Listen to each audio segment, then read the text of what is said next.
Jack-o'-lantern. We've all seen those carved pumpkins glowing with eerie candlelight on Halloween night, but the story behind them? Oh, it's a wild ride. It all starts with a guy named Stingy Jack.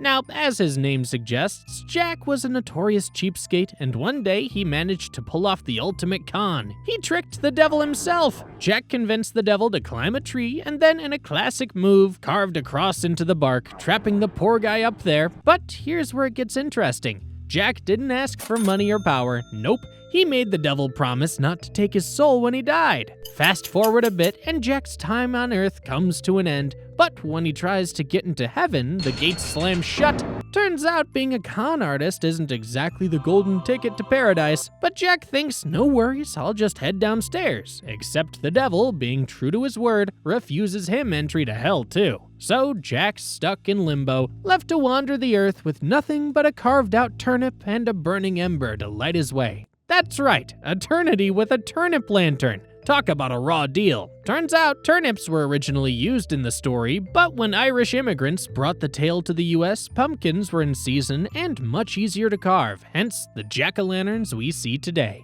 So next time you light up a jack-o'-lantern, remember, you're keeping poor old Stingy Jack's story alive, one creepy glow at a time. But hey, at least pumpkins are easier to carve than turnips. Think of trying to make a spooky face on one of those things. Candy poisoning panic. Now, here's a Halloween scare that gives parents the heebie-jeebies: poisoned candy.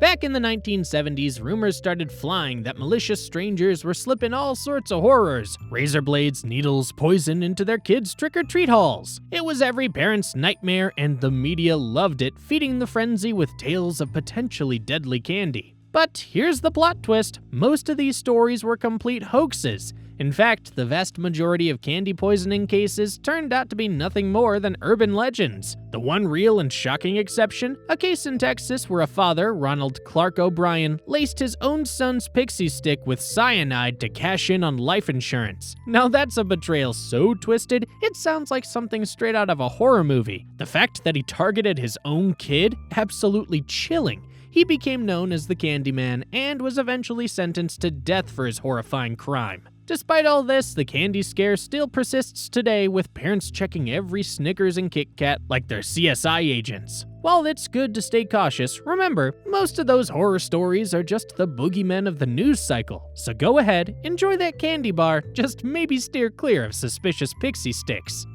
Phantom Hitchhiker. If there's one urban legend that makes you second-guess picking up strangers on the road, it's the Phantom Hitchhiker. Just visualize yourself driving down a lonely highway at night when you see a young woman, usually in a white dress, standing by the side of the road. You stop, offer her a ride, and she quietly accepts. She's polite, maybe a bit eerie, but hey, it's Halloween, right? You drive her to the address she gives you, only to find out when you arrive that she's completely vanished from the car. Gone, like she was never there. But wait, here's the kicker. When you knock on the door, the person who answers tells you the girl died in a car accident years ago. Yep, you just gave a ride to a ghost. Visualize the goosebumps crawling up your spine as you realized what just happened. These hitchhiker ghost stories pop up all over the world, from the US to Japan, with slight variations but the same eerie core. A mysterious figure asking for a ride, only to disappear like mist. It's enough to make you question every shadowy figure on the road. Maybe stick to carpooling with people who are, definitely alive. Bloody Mary. The sleepover game that has kids daring each other to summon a vengeful spirit. The ritual is simple: stand in front of a mirror, chant her name 3 times, and supposedly her ghostly figure appears behind you. But here's where things get freaky. She's not there for a friendly chat. Depending on the version of the story, Bloody Mary is either the ghost of a woman who lost her children or a spirit seeking revenge. And if she appears, she might just scratch your eyes out, or worse. But why mirrors? Well, psychologists have an answer. It turns out this legend taps into our deep-seated fear of mirrors and reflections, especially in low light. Our brains start playing tricks, and suddenly, we think we see something moving behind us. It's called the Troxler effect. When you stare at a fixed point for too long, your brain starts filling in gaps, creating the illusion that something's there. Still, knowing this is science doesn't make it any less creepy. I mean, would you really risk chanting her name alone in the dark? Black Cat Curse. Black cats are adorable, right? Well, not according to centuries of superstition. In medieval Europe, people believed that black cats were actually witches in disguise, sneaking around to curse people or even do the devil's dirty work. Yeah, poor kitties were getting a seriously bad rep. Here's the wildest part. During the Black Plague, people started killing off black cats because they thought they were bad luck. But, and here's the kicker, it turns out the cats were actually keeping the real culprits, plague-ridden rats, in check. So by killing the black cats, they accidentally helped spread the plague even more. Talk about a tragic twist of irony. Even today, black cats still get a bad rap on Halloween, though thankfully most people now see them for what they are. Sweet, misunderstood, and definitely not witches in disguise. So if you see a black cat on Halloween, give it a pet instead of crossing the street. They've had enough bad luck for a lifetime. Werewolves and full moon. When the full moon lights up the sky, there's one creature we all think of: werewolves. These hairy, snarling beasts have been part of folklore for centuries, with people believing that during a full moon, some poor soul could transform into a wolf-like monster. But get this, in the 16th and 17th centuries, people weren't just scared of werewolves, they were executing people accused of being werewolves. Yeah, it was basically like a witch hunt, but for wolves. Whole villages were terrorized, and anyone acting a little too wolfish might find themselves accused of lycanthropy and put to death. Sometimes people were executed simply because they were covered in scars or behaving oddly. You know, because they might have had rabies. Was anyone really turning into a wolf? Probably not. It was likely a mix of rabies, mental illness, and sheer paranoia. But the idea of a full moon making you go full beast mode is still a pretty chilling thought on a crisp Halloween night. Bell Witch. The Bell Witch legend is hands down one of the creepiest ghost stories you'll hear. Visualize living in a house where something invisible keeps moving objects, whispering creepy things, and even physically harming you and your family. That's exactly what the Bell family in Tennessee claimed happened to them in the early 1800s. The Bell Witch wasn't some run-of-the-mill ghost, though. This thing had a serious vendetta against the family, especially the dad, John Bell. She reportedly poisoned him to death. I mean, you know you've got a problem when a spirit escalates from moving furniture to murder. But the most bizarre part? Even Andrew Jackson, yep, the future US president, visited the haunted Bell house. He left so spooked that he reportedly said, "I'd rather face the entire British Army than deal with that witch." If a ghost can scare off a president, you know things are bad. Maybe she didn't like politicians. Halloween slasher myths. We all heard the warnings. Watch out on Halloween, the crazies are on the loose. It's like every parent's mantra when you're ready to head out in your costume. People have this idea that Halloween is a free-for-all for masked maniacs and deranged serial killers lurking around every corner, waiting to turn a spooky night into a horror show. It's basically the plot of every slasher film you've ever watched, right?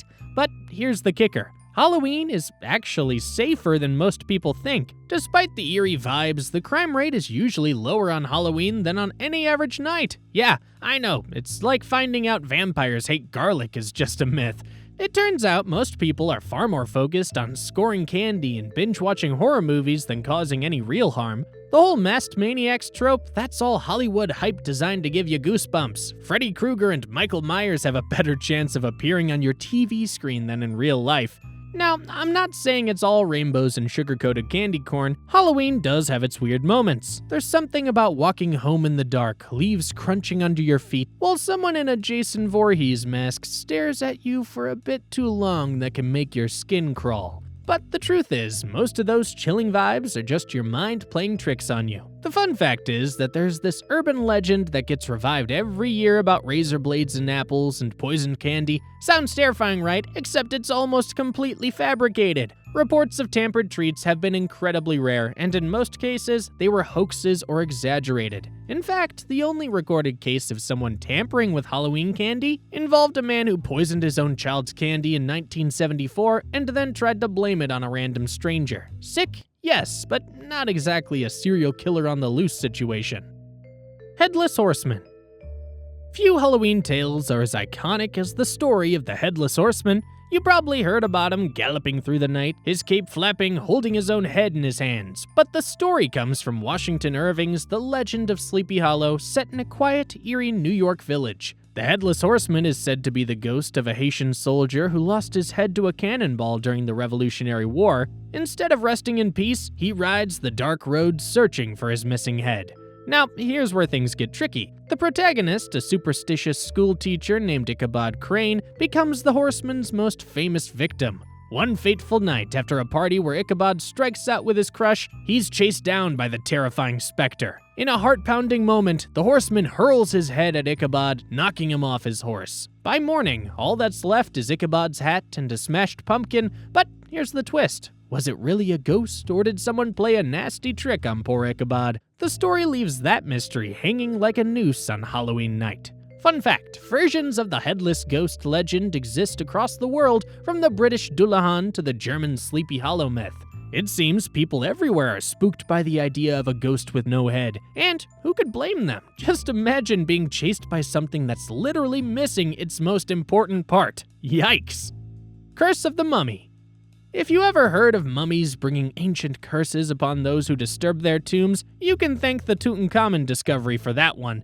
In 1922, British archaeologist Howard Carter unearthed the tomb of King Tut in Egypt's Valley of the Kings. It was an incredible find, but soon after, strange things began happening. People connected to the expedition started dying under mysterious circumstances. Malaria, blood infections, accidents, you name it. One of the first to go was Lord Carnarvon, who funded the dig. He died suddenly from an infected mosquito bite just a few months after the tomb was opened. Newspapers went wild, claiming it was all because of the mummy's curse. Supposedly, anyone who dared enter King Tut's final resting place would face the wrath of ancient powers, punishing those who disturbed his eternal sleep. This kicked off a whole worldwide fascination with cursed mummies, feeding into every spooky Halloween tale where the dead rise to seek revenge. But here's the truth bomb.